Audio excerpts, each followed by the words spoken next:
Hello folks, welcome back. Thanks for joining me again. Okay, another saltwater pattern. I promise this will be the last one and I'll get back to the trout stuff. I just can't help myself. So this is, I was looking for a good pattern for the barracuda, and this is a needlefish fly. It's very easy to tie, pretty bomb proof, and you can knock a few of these up very quickly because obviously Cuda have big teeth and they're likely to tear them to pieces, so you don't want to spend loads of time over flies for barracuda, but this one's quite a straightforward one. So let's crack on and get straight into the time. Okay, take that one out. You can do these in a variety of colours. You know, I've obviously got this one here which is in the Chartreuse, although that shows up a bit more yellow on camera there, or you can actually go for full-on yellow like this. Yeah, the world's your oyster as far as it goes. I believe that the Chartreuse and yellow and possibly pink are the best choices for the Cuda. So we want a nice decent hook for these, because obviously Cuda have got big teeth and they've got very hard mouths, as most of these big fish have. So in the vise there is an owner straight eye, size 5/0. Okay, decent hook that. It's not going to bend out.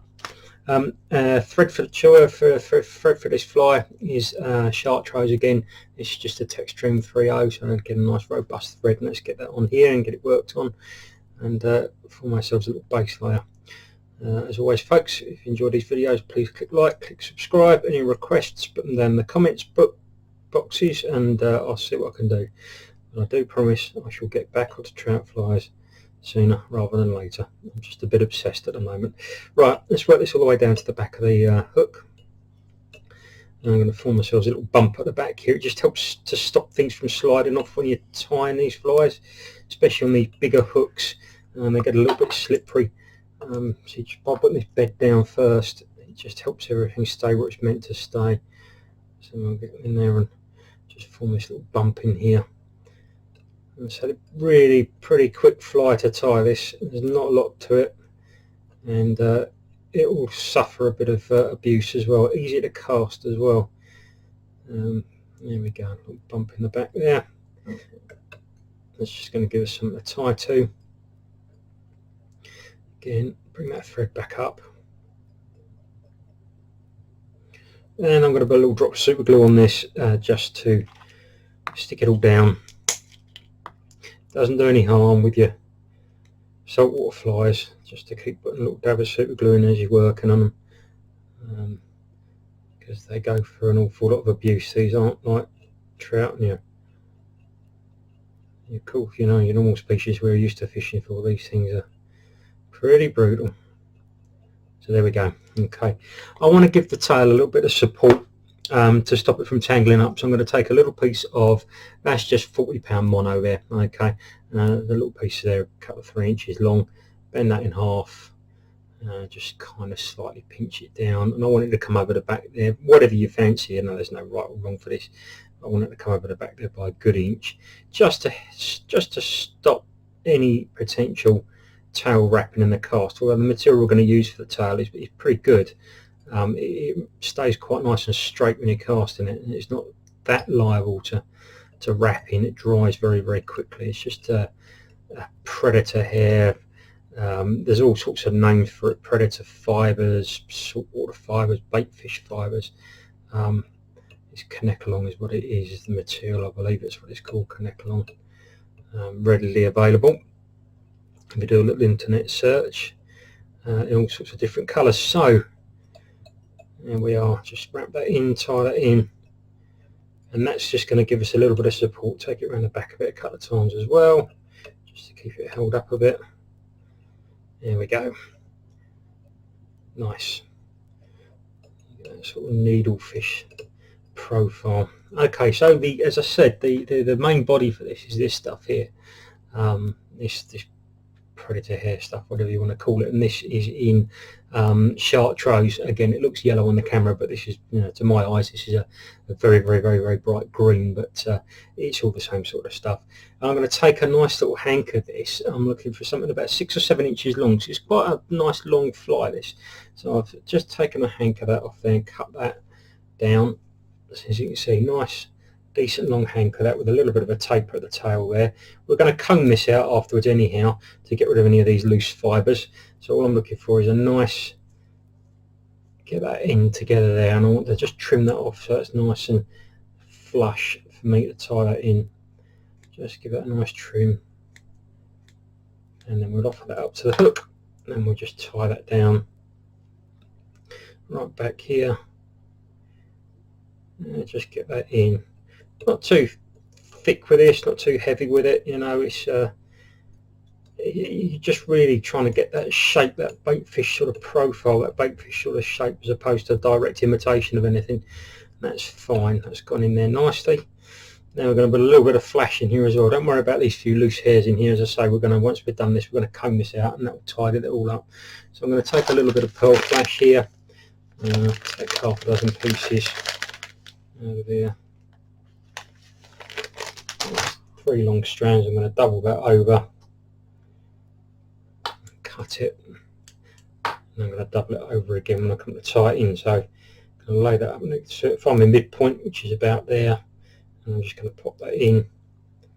Yeah, it looks good to me. So wrap in on this side loosely, come back up again, and then pop them over that side and wrap in that side as well. A little bit of added flash there just to give it a little bit of an attraction, and again just tie down,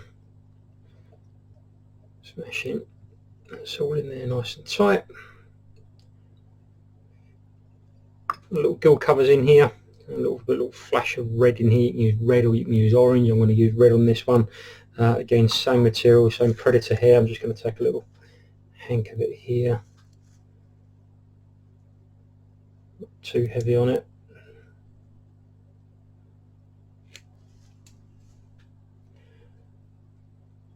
Get it all straight, just a little bit of red there, so, and I'll do my side then your side. Just pop that in, wrap it on, and trim it at an angle.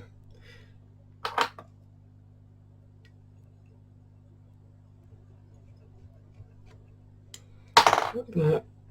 Same on this side. Make it straighten that up again.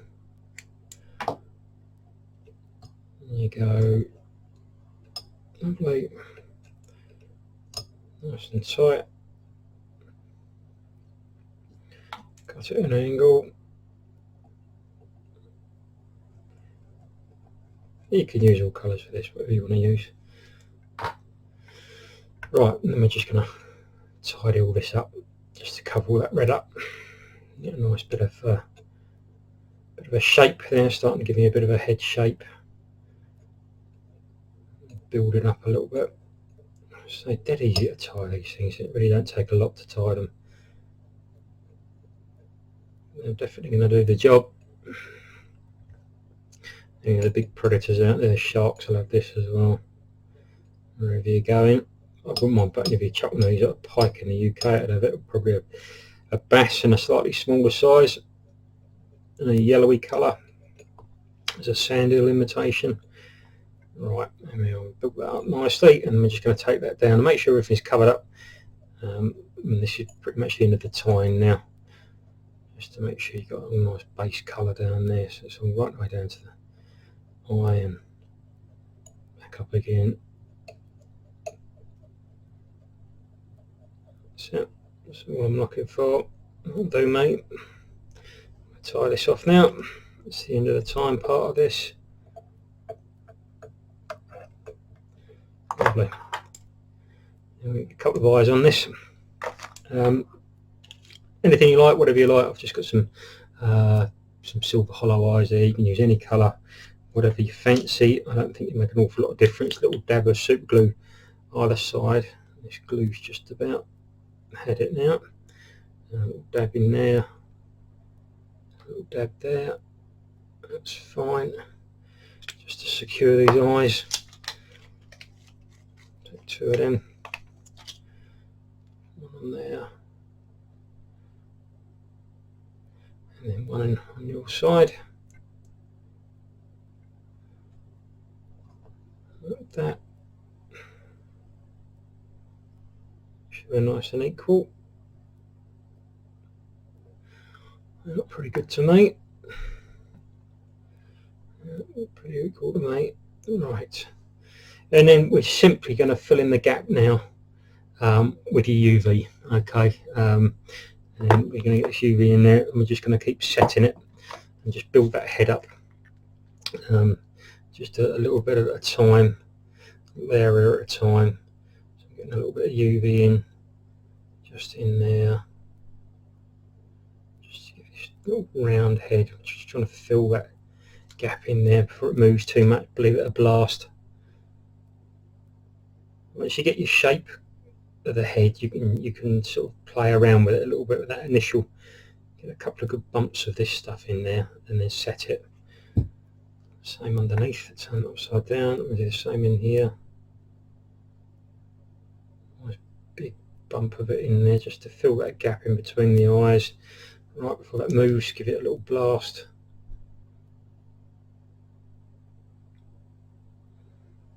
Lovely.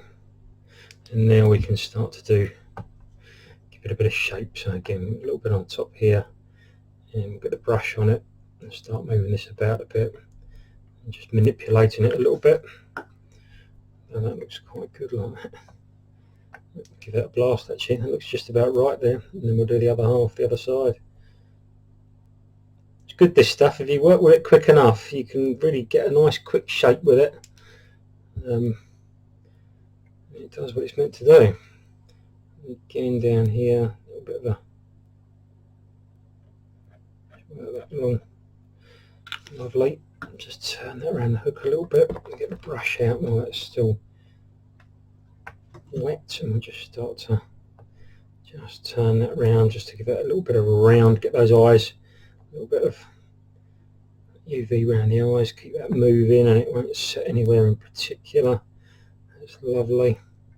Keep that moving round. And I said that was looking pretty good, so I'm going to give that a nice blast, and that'll probably be it. What I will do with this as well, after we'll give it a little comb out just to take this any loose material out.